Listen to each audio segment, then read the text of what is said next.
Luxus a přepych, tím byly mobilní telefony v počátcích své existence. Se svým masovým rozšířením ale začaly vyjadřovat osobní styl a vkus svého majitele a jaký mobilní telefon by zapadl třeba sem ke mně, to vám ukáže sběratel Vladimír Vítek.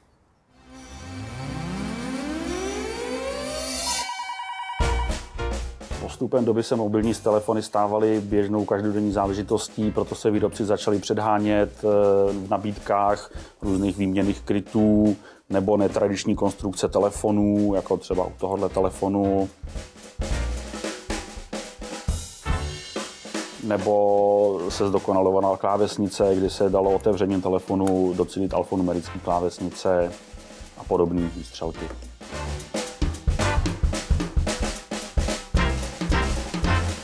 Výrobci se začali předhánět v různých nabídkách na trhu, jako například výměnný kryty u tohohle telefonu. Tenhle telefon měl snad každý u nás v republice.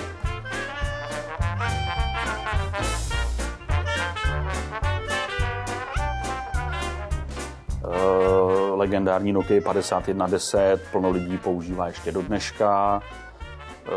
Alcately, to byly taky jedny z těch nejrozšířenějších telefonů u nás. Siemens C25, taky jeden z těch průkopníků telefony je u nás. Některé telefony se lišily konstrukcí, kdy se tímhle způsobem třeba přijímal hovor.